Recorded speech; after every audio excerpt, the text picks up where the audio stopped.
574 feet in centimeters. First of all, we need to know the value of 1 foot in centimeters. It's always 1 foot equals 30.48 centimeters. Now we have to multiply 30.48 by 574. Therefore, 574 feet times 30.48 centimeters equals 17,495.52 centimeters.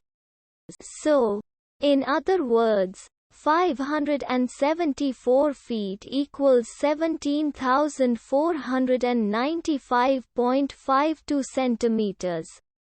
We hope you have enjoyed this video.